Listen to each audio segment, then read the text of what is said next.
Hi guys, it's the 18th of March today and it was a Wednesday. I didn't end up going to the play reading because I was just really tired after work. I was so tired I didn't want to cycle home and I spent an extra 15 minutes tidying my desk. Ooh. My burn's going down. You can kind of see this brown bit here. It hurts to like scratch, but it's really itchy at the same time. But it doesn't hurt, it doesn't bother me like normally. Usage. And the paper cardboard cut is nearly gone. Even though you couldn't see it in the first place. So yay, my injuries are going down. I wasn't nearly hit by a car today, so that's exciting too. They're doing traffic census in town. Everyone who drives is really mad about. So there's loads of roads that are closed for like being fixed and stuff, and then they've closed all the rest of them off, and they've like funneled people into really long traffic jams, and then they're writing down like how many cars and how many passengers and stuff. I'm not sure what it's about, and I don't have to do it because I'm on a bike. My route to work, and my route from work, not my work from route, my route from work, both kind of cross over really busy roads, but I use the pedestrian crossings. Yeah, one of them I use the pedestrian crossing to get onto the road, and then the other one I use the pedestrian crossing just to cross the road. And then I go the long way home, kind of. It takes me half an hour to get home, even though it's mostly downhill.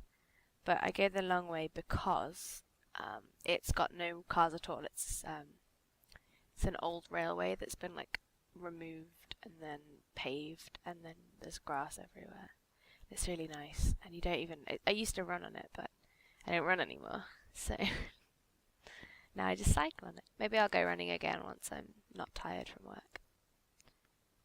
I had a really nice email from a tutoring client, actually my tutoring client yesterday, saying I was better than his teacher and he really enjoyed the session. Saying that, he said that because it was from his mum. I was better than his teacher, he really enjoyed the session and he understands what he's supposed to do a lot more now. And considering I ad-libbed that lesson, I felt so good when I got that email. I should have phone interview for another position over my lunch break. I think it went relatively well. I don't know, I wasn't feeling nervous at all really. So we'll see. I would really love to get that position, even though it's only a temporary sort of thing. Because, well, I'm growling. Because this looks really interesting. I'm not liking this work thing. I feel like kind of dead emotionally when I get home. And in the morning I haven't got time to feel anything because I'm just like, must get up, must pack bag, must leave, goodbye, and yeah. If I go to bed in the next 10 minutes, I'll actually have 8 hours sleep for the first time all week. I've been staying up really late to do these and to read and to do my dailies. But today was the first time I didn't have anything after work.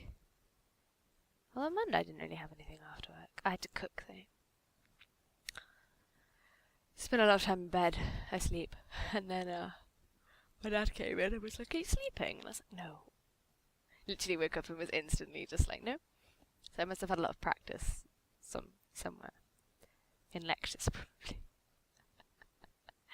What on earth happened today? Oh, I did another 1-minute test on LibriVox. I think my voice is just too quiet for it. Really.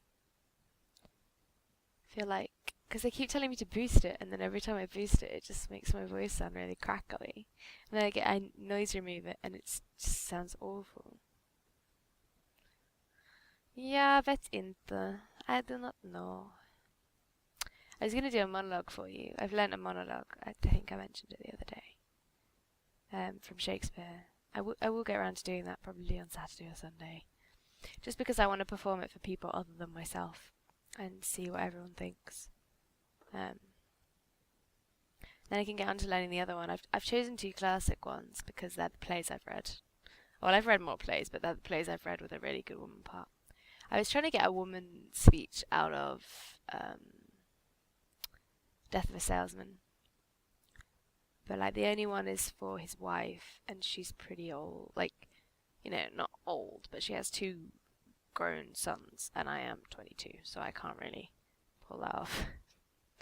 I was trying to make a speech out of the woman, but it's only like 50 seconds long, and a monologue's supposed to be 2 minutes, so I gave up. So I have no modern piece yet, but I'm trying to read through The Homecoming by Harold Pinter, and I'm hoping that there is that the woman in this, Ruth, actually gets to speak at some point, because she appears to be the kind of woman who will only do one-word sentences. Yeah, she is the type of woman that will only do. But she has a speech here on page 85, so maybe I'll bookmark that and think about learning that. She's then recently married to one of the brothers, so I could technically be recently married, as opposed to two grown sons who are considering getting married. No, not quite. Anyway, that's all for today. I've rambled quite enough. I hope you guys have had a wonderful day. Let me know in the comments if there's anything you want me to talk about, and or if you don't want me to monologue, and or if you have read a play that does have a quite large woman's speech, especially if it's a modern one, because it's contemplating doing something from a novel, but it's pretty hard to, they're very different formats, they're different ways of speaking. I was reading The Misanthrope. That's where my second monologue is from. That's a really interesting play. Anyway, yes, I said I was going and then I rambled more. I'm going. Good night, everybody. Sweet dreams.